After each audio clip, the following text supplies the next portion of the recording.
siyang butas. So ito ay good for aerodynamics, lusutan ng hangin.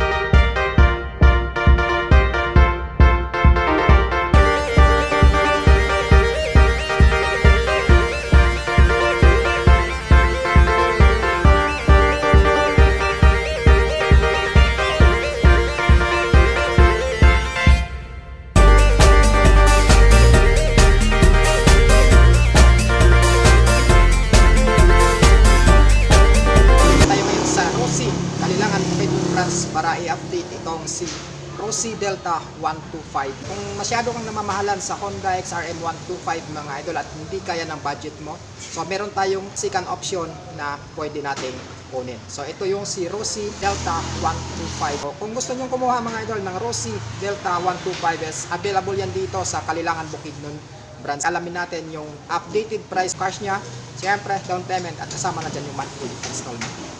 Sa kabuang looks nito, meron siyang color combination na glossy black sa head. Tapos meron siyang mga lining mga idol na pababa. Meron din siyang emblem ni Rossi na kulay dilaw. Siyempre ito ay may color combination na red, merong yellow. Siyempre yung yellow, signature color ni Rossi yan mga idol. Tapos meron siyang matte black. So sa head niya glossy black yung nakalagay. Tapos makikita kaagad natin dito yung pangalan ni R. Rossi. Tapos ito mga idol, naka Euro 3 na siya. Ito yung lining niya na red mga idol pababa. Tapos meron siyang white. Tapos may decals din siya dito na maliit na white. O pagdating sa headlight niya, ginamitan siya ng valve type. So pagdating sa signal light, maganda na siya mga idol. So flexible, maliit lang. At saka ito ay naka LED na. So pagdating naman sa fender niya mga idol, ganito yung decals niya. So glossy, red naman yung ginamit na kulay dito. Meron siyang gray dito. Siyempre, yung signature color ni Rossi. Kulay dilaw, R. Rossi. Tapos dito, meron siyang red, tsaka gray naman. Pagdating sa suspension niya, so ginamitan siya ng telescopic fork suspension. Tapos, equipped na rin siya ng rubber.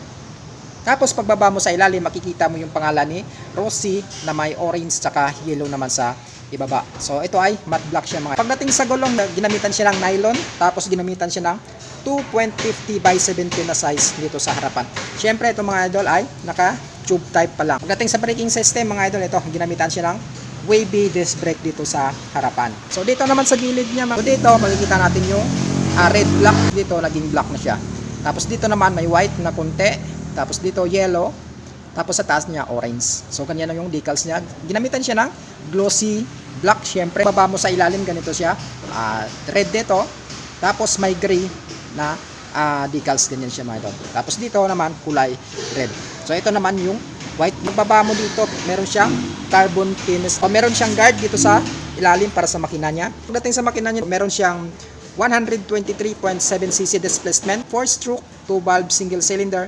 Siyempre ito ay carburetor type system at air-cooled pa lamang. 4-speed manual gearbox. So ang motor na to ay kaya mag-produce ng power output ng hanggang 5.8 kilowatts sa kada 8,000 RPM at meron siyang max torque na umabot ng 8.5 Newton meter sa kada 6,000 RPM. So siyang butas. Ito ay good for aerodynamics, lusutan ng hangin. Ito naman yung makina niya. So matte black finish yung gamit.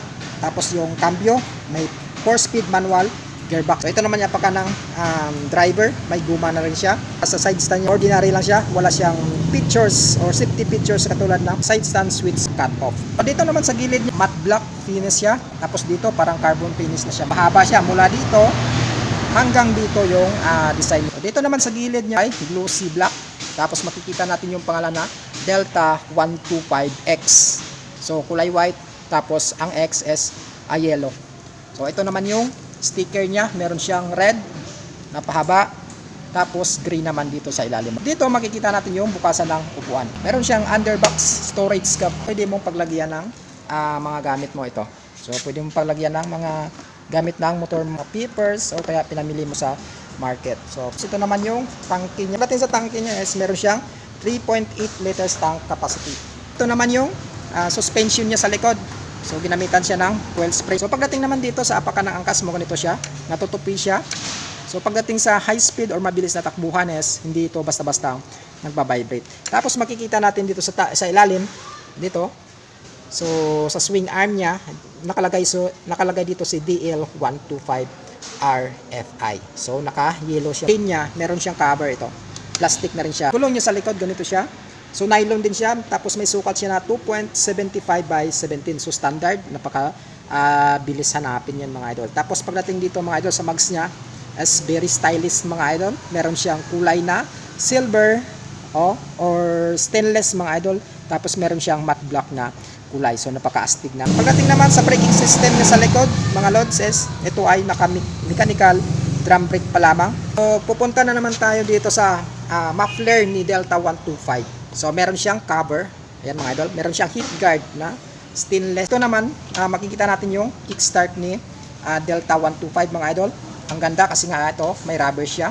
So when it comes to starting system, meron siyang kick and electric start mga idol. So napaka-goods niyan kasi nga hindi winala ni Rosie yung kickstart niya.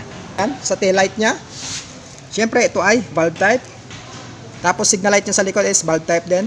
Tapos meron siyang added reflectors dito. Tapos meron siyang extension na fender dito na mahaba. Sa grab bar niya, so napaka-ganda. So meron siyang glossy black finish mga idol. Tapos makikita natin yung naka-okit dito na Rosie, RUSI. So pagdating naman sa upuan niya mga idol, ganito.